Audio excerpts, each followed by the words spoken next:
important are the multilateral institutions in unlocking trade and supporting finance in Africa? And we had this my conversation I had with the AFC President and CEO, Samaila Zubairu, on the role of the AAM2025 and credit rating in supporting Africa's trade financing. Let's listen to that conversation.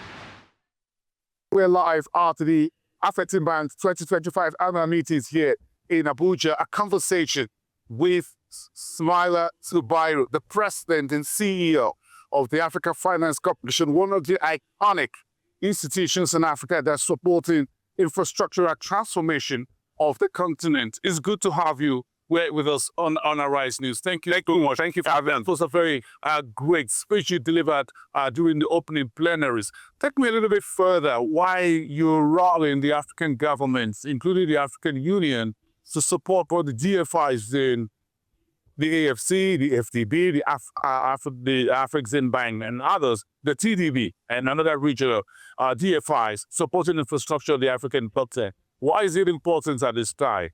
So thank you very much for that. You know, the way it is, we actually are fortunate that to have started with some of our limitations, because our limitations led us to build a unique model of aligning sovereign backing and private capital. So you see that most African multilateral financial institutions are a partnership between the public and the private sector. But they operate with pragmatic financial discipline. So we're able to combine our development purpose with financial discipline and commercial logic, so to speak. So this is the model that is sustainable going forward.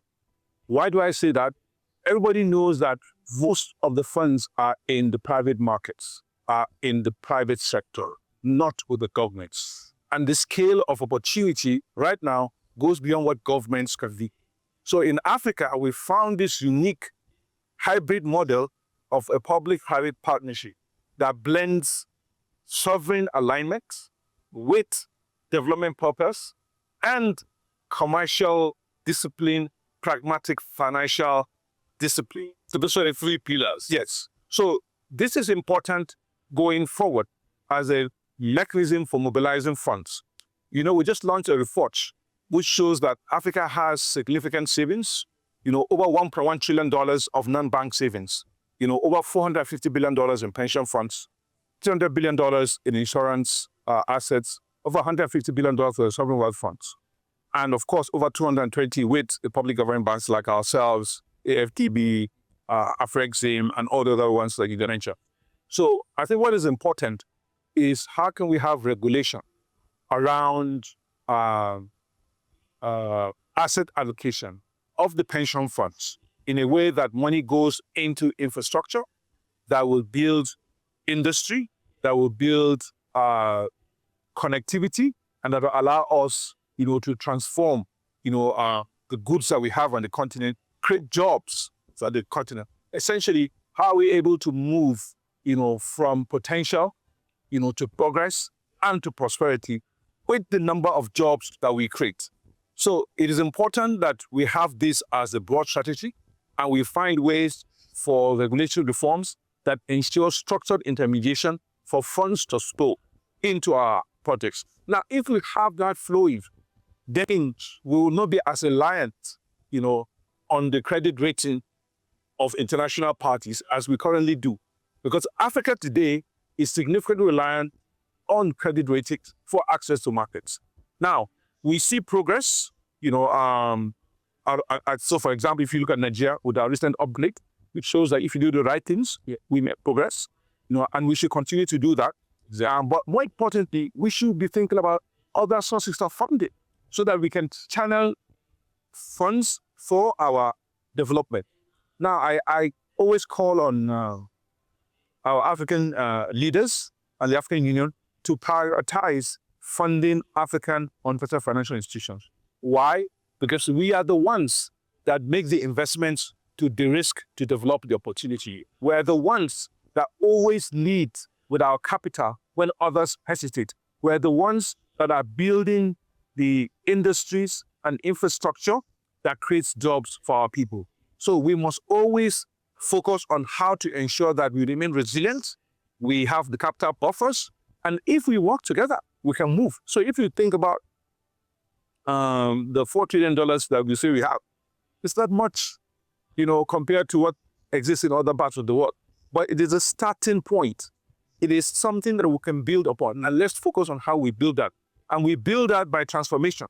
The more we focus on transforming, our resources into finished and semi-finished goods, the more we focus on import substitution, we create jobs. And these jobs build the momentum for resilience and prosperity in going forward.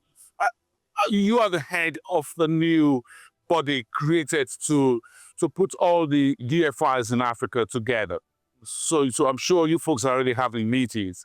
At what point do you think we're at the point in which all of you, the AFC, the African Bank, the AFDV, the TDB and others, need to come together and join hands in terms of supporting and reinforcing what you do? We're already together. We're already working together. In fact, we're only meeting in 2 weeks. We already were convened by the AU chairperson, the President João Lorenzo in Angola last month, to work on how we can support the African Union Development Fund, which is supposed to make Africa economically more resilient. So we're already working together. We work together on many things. We are constantly talking to each other. We're constantly talking to each other on how to reinforce our resilience. We're working together on how to work together to do transactions. So we're already working together and we'll continue to work together because we know that working together, we can deliver more for Africa. Interesting. So just to summarize the 32 years of African Bank, I'm sure you've been on the markets when it's all started in 1993, talking about resilience and transformation for these iconic institutions. What are your thoughts for these annual meetings in Abuja? So I think, it's a very good, successful one, as you can see. And it's, crowning achievement for President Bade's Barama. He has done very well. He has really led the organization moving from $5 billion, to $40 billion. It's not a mean feat. It is a significant achievement. And we all congratulate him and thank him for his vision and for his delivery.